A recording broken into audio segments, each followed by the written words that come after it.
নমস্কার বন্ধুরা, সাগর রায় YouTube channel নতুন আরেকটু ভিডিওতে তোমাদের সবাইকে স্বাগত। আজকে প্রচণ্ড ঠান্ডা ছিল, তাই ঘুম থেকে উঠতে একটু দেরি হয়ে গেছে। আর ঘুম থেকে ওঠার পরে আবার মাঠে চলেছি সোয়েটার পরে রোদ্দুরের মধ্যে, যাতে একটু গরম লাগে। আর ওখানে পিছনে মাও বসে আছে, কারণ মার ঠান্ডা লাগছিল, সেখানে রোদ্দুরে এসে মাও বসে আছে। আর মাঠ থেকে ঘরে এসে দেখি আই এম তো অবাক যে এত দেরি হয়ে গেছে ঘুম থেকে আমার উঠতে, যে মার এখানে রান্না হয়ে গেছে। আর নিচে যে তরকারি রান্না করছে সেটা এই মিট কেসের মধ্যে আছে। এই মিট কেসটা কিন্তু আমিই বানিয়েছি, এটার আগে টেবিল ছিল, কিন্তু পরে আমি মিট কেস বানিয়ে দিয়েছি। তা আজকে আর আমাদের দোকানে কোনো কাজ নেই, শুধু একটু দুধ এসছে, সেই দুধটুকু জ্বালিয়ে রাখতে হবে। আর এই দেখো কালকের মিষ্টি এই কড়াইতে রয়েছে, আর এই গামলায় একটা আছে, দুখোলা মিষ্টি করেছিলাম, সব এইখানেই রাখা আছে। আর এদিকে দেখো কালকে মাঝের ডিব্বাগুলো বানিয়েছিল, সেই ডিব্বাগুলো ঢাকনা লাগিয়ে ঘরের মধ্যে রেখে দিয়েছে। বাদ বাকি এই ডিব্বা কটায় ঢাকনা কম পড়েছিল, তাই সকালবেলা আবার ঢাকনা বানিয়েছে এই কটার জন্য, আর এখানেই রেখে দিয়েছে, তাই এই কটা আজকে দিনভর বিক্রি করি। আর দেখো এটা হচ্ছে আমার গাড়ি।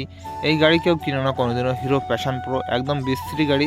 কিনে আমার সব কিছু শেষ হয়ে গেল, এখন কেনা তো হয়ে গেছে, তাও চালাচ্ছি। আর যদি কেউ কিনতেও চাও তাহলে BS6 মডেল কেনো না, পুরোনো মডেল কিনো। পুরোনো মডেলটা খুবই ভালো, আমি পুরোনো মডেল চালানোর পরে এই গাড়ি কিনেছিলাম। আর আজকে দেখো প্রচণ্ড হাওয়া চলছে, কালকের থেকেও বেশি আজকে হাওয়া হচ্ছে, তোমরা তো বুঝতেই পারছো কেমন হাওয়া হচ্ছে। আর আজকে কোনো কাজ হবে না, শুধু এই যে দুধটা এসছে, এই দুধটুকু জ্বালিয়ে রেখে দেবো চিনি দিয়ে, যাতে যদি কেউ শুকনো মিষ্টি নিতে চায় হঠাৎ করে, তাহলে তাকে জলদি বানিয়ে দেওয়া যায়। সে কারণে এই 12 লিটার দুধ নিয়েছি, শুধু চিনি দিয়ে জ্বালিয়ে রেখে দেবো, আর কিছু করবো না। আর তারপর আমি একটু লাড্ডু বানাতে, এদিকে দেখো জল আর চিনি দুটোই দিয়ে দিয়েছি। বাস এখানে গরম হলে বুন্দিটা ঢেলে দেবো, বাস লাড্ডুও রেডি হয়ে যাবে। আর লাড্ডু বানানোর পরে আমি খেতে বসে পড়েছি। আজকে রান্না হয়েছে মটর শাকের তরকারি, ছোটো মাছ আর মাছের মাথা দিয়ে।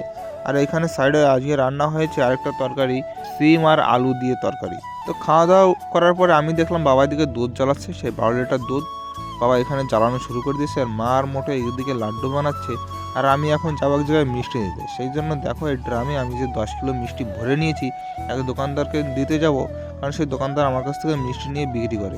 এই কড়াই থেকেই নিয়েছি, যে মিষ্টিটা কালকে বানালাম। আর দেখো এই যে আমার গাড়িও রেডি, এখন আমি বেরিয়ে পড়বো। আর ওইখানে তো যাওয়ার সময় আর ভিডিও করতে পারবো না, কারণ রাস্তাটা খুবই খারাপ। একবারে তোমাদের ওই দোকানের সামনে গিয়ে ভিডিও করে দেখাবো। আর দোকানে আসার পরে দেখেছিলাম অনেক মহিলারা আছে, সে কারণে আর এখানে ক্যামেরা চালু করিনি। আর এই ড্রাম থেকে দেখো খালি ড্রাম আমি পিছনে বেঁধে রেখেছি। আর এই যে মিষ্টিগুলো, এই মিষ্টিগুলো আমি এর দোকান থেকে নিয়ে যাচ্ছি, কারণ অন্য এক দোকানদার এর কাছে এই মিষ্টিগুলো রেখে গেছে। কারণ এর কাছে আমার অনেক টাকা বাকি ছিল, সে টাকা দিচ্ছিল না বলে আমি এই মিষ্টিগুলো এর কাছ থেকে নিয়ে যাচ্ছি। আর যে মিষ্টিগুলো আমি নিচ্ছি, এগুলো আমি কিন্তু বানাতে পারি, কিন্তু তাও বানাই না কেন, যাতে বানাতে গেলে অনেকটা সমস্যা হবে, সে কারণে অন্যদের কাছ থেকে কিনে নিয়ে নিজে বিক্রি করি। তাই এবার চলো আমি যাই বাড়ির দিকে। তা বাড়িতে আসার সময় হঠাৎ করে মনে পড়লো যে আমার তো পাপড়িও নিতে হবে। এই সোজা যে রাস্তা চলে গেছে, এটা তো আমার দোকানে চলে যাবে। বা সাইডে যে ডান সাইডে যে রাস্তা গেছে, এই রাস্তা আছে পাপড়ির দোকান। যদি আমি এই রাস্তা দিয়ে যাই তাহলে আমার 3-4 কিলোমিটার গাড়ি কম চালানো লাগবে। সে কারণে দাদাকে ফোন করলাম, আমার কাছে নাম্বারটা ডিলিট হয়ে গেছে। দাদা যখন ফোন করে বলবে যে হ্যাঁ পাপড়ি পাওয়া যাচ্ছে কি যাচ্ছে না, তারপরে আমি রাস্তায় যাবো, ততক্ষণ আমি এইখানে অপেক্ষা করছি। তারপরে দাদা ফোন করে বললো যে হ্যাঁ পাপড়ি পাওয়া যাবে, তুই যা। তখন আমি গাড়ি নিয়ে বেরিয়ে পড়লাম।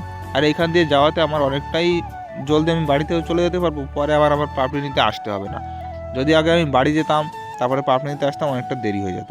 আর এই যে হচ্ছে সেই দোকান যেখান থেকে আমি এই সোনপাপড়ি নেবো। এখানে সোনপাপড়ি বলে না, সবাই পাপড়িই বলে। এদের দোকানেও এরা বানায় না, এরা অন্য জায়গা থেকে নিয়ে আসে। আর এই দেখো আমি নিয়ে নিচ্ছি 2 ডিব্বা পাপড়ি। আর এখন সামনে এসছে আটার দোকান। এখান থেকে ভাবছি যখন এত দূর চলে এসেছি একটু আটা নিয়ে যাই, কিন্তু বস্তা না আনাতে একটু সমস্যা হয়ে যাচ্ছিলো।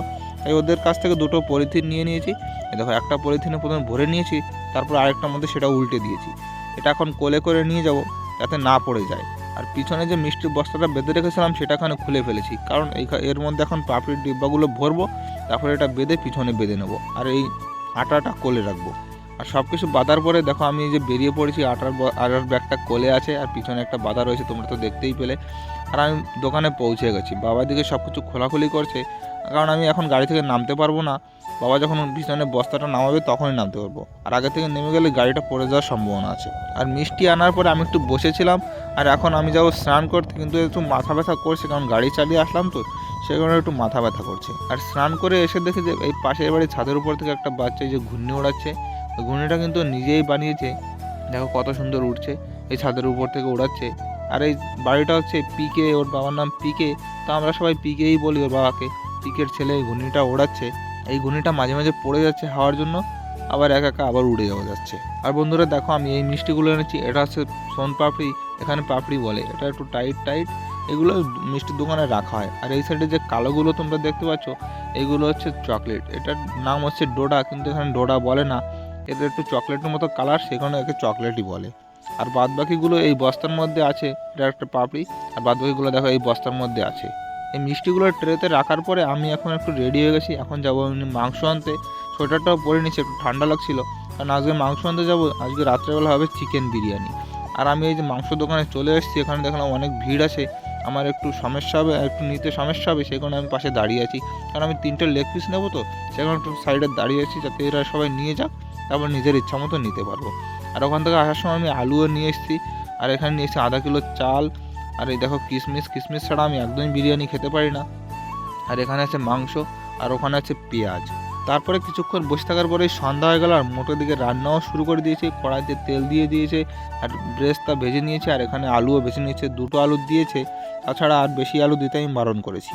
আর এখানে আছে মাংস, 3টে লেগ পিস এনেছি, কারণ 4জন লোক 3টে লেগ পিস, তোমরা তো ভাবছো। কারণ 3টে লেগ পিস এনেছি কেন, মা মাংস খায় না, কোনোদিনই খায় না, শুধু আমি, মোটো আর বাবাই 3জনেই মাংস খাই, আর 3জনের জন্য 3টে লেগ পিস নিয়ে এসেছি। আর বলতে না বলতেই দেখো আমাদের মাংস রেডি হয়ে গেছে, আর ওদের চালটাও রেডি হয়ে গেছে। মাংসটা ঝোরটা বেশি আছে, মোটো আমাকে শুনছিল, কিন্তু আমি বলেছি যে বন্ধ করে দাও, বাস এখন রুটি দিয়ে আবার খাবে, বাবা খাবে, আমি একটা রুটি খাবো, সেখানে বললাম যে থাক। আর এখানে দেখো ভাতটা কত সুন্দর দেখা যাচ্ছে, সেই একান্ত আপন স্পেশাল ঝরঝরে পড়া বিরিয়ানির মতো। তবে বিরিয়ানি বানানোর সময় একটা ভালো জিনিস কি জানো, মোটো ভাতটা খুব ভালোই বানায়। আর এদিকে যে টোপলাটা দেখতে পাচ্ছ, এটার মধ্যে আছে সেই ভাতের যে মশলাগুলো দেয়, সেই মশলাগুলো এখানে গুঁড়ো গুঁড়ো ছিল, সেখানে একটা টোপলায় বেঁধে দিয়েছি। আর এই যে ঘির প্যাকেটটা তোমরা দেখতে পাচ্ছ, এটা অনেক ঘি, 100 গ্রামের প্যাকেট। আমি নিয়ে এসেছিলাম আগেই, অনেকদিন আগে এনেছি, কিন্তু এটা যখন বিরিয়ানি খাই তখনই কাজে লাগে, তাছাড়া লাগে না। আর এই হাঁড়ির তলায় আমি একটু ঘি মাখিয়ে দিয়েছি, যাতে যখন এটা দমে দেবো তখন পোড়া না লাগে, সেই কারণে। তারপরে অল্প কিছু ভাতও দিয়ে দিলাম। এবার এরপরে আমি এক এক করে দিয়ে দেবো মাংস। এই দেখো মাংস আমি দিয়ে দেওয়া শুরু করেছি। বাস মাংস দেওয়ার পরে উপর থেকে অল্প একটু ভাতও দিয়ে দেবো। ভাত দেওয়ার পরে ব্রেস্তা দিচ্ছি, কারণ যদি মাংসের উপরে ব্রেস্তা দিই তাহলে মাংসের উপরে লেগে যাবে। আর এখানে দিয়ে দিচ্ছি হালকা একটু বিরিয়ানি মশলা, একটু কেওড়া জল, একটু গোলাপ জল। তারপরে উপর থেকে ভাত দিয়ে আবার ব্রেস্তা দিয়ে দিচ্ছি, বাদ বাকি সব মশলা টশলা আবারও দিয়ে দেবো। দেখো আবার এই যে দিচ্ছি একটু, এখন একটু বেশি করে দেবো বিরিয়ানি মশলা, কারণ বিরিয়ানি মশলা দিলে একটু ভালোই একটু। আর বন্ধুরা এখন সেই ঐতিহ্যময় মুহূর্ত চলে এসেছে, যেখানে পশ্চিমবাংলায় এখন চলছে বিরিয়ানি বানালে 1 কেজি ঘি দিতে হয়। আর আমি এখন দিয়ে দিচ্ছি 2 কিলো ঘি।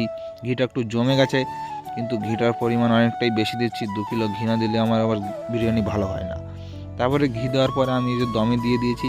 নিচের বাটিতে আছে গরম জল, আর এই যে পুতোটা পলিথিনে পেঁচানো আছে, কারণ কি যাতে নোংরা না ভরে, আর হাত দিয়ে ধরলে যাতে ঝাল না লাগে, সেই কারণে পলিথিনের মধ্যে ওটাকে রাখা হয়। আর মা দিকে রুটি বানাচ্ছে, কারণ মা তো বিরিয়ানি খাবে না, মাংসও খাবে না, তাই মা রুটি বানাচ্ছে, আর সকালে তরকারি আছে। তারপরে আমাদের হয়ে গেল বিরিয়ানি। আমি একটু ঝাঁকি দিয়ে বিরিয়ানিটা মিশিয়ে নিলাম, যাতে মশলাটা পুরো ভাতের সঙ্গে ভালো করে মিশে যায়। দেখো এই যে ঢেলে দিলাম। এখন দেখো কীরকম দেখা যাচ্ছে, তোমরা কমেন্টস করে জানাও এটা কার মতো হচ্ছে, একান্ত আপন নাকি আমেরিকান দাদা নাকি দাদা বৌদি, কার মতো হলো তোমরা বলে দাও। আর এদিকে আছে স্যালাড, টমেটো আর পেঁয়াজ। আর এটা হচ্ছে বাবার থালা, বাবার জন্য রেডি করে দিয়েছি। আমি আর মোটে এই থালাই খাবো, কারণ অন্য একটা থালা নষ্ট করবো না, শুধু শুধু শীতের সময় আবার ধুতে হবে, সেখানে বাবাকে এই থালায় দিচ্ছি। আর এখানে সাইডে আছে গ্রেভি, আর কষা মাংসও রয়েছে, যার খেতে ইচ্ছে করবে সে খাবে। তারপর আমি খেয়ে নিচ্ছি বিরিয়ানি। খুবই সুস্বাদু খেতে হয়েছে, খুবই সুন্দর খেতে হয়েছে। আমি বানিয়েছি সেজন্য বলছি না, আসলেই খুব ভালো খেতে হয়েছে। তো বন্ধুরা আজকের ভিডিও এখানেই শেষ করছি, দেখা হচ্ছে পরের ভিডিওতে। ততক্ষণ জন্য সবাই ভালো থেকো, সুস্থ থাকো, আর আমার চ্যানেলটি সাবস্ক্রাইব করে আমার পাশে থাকো।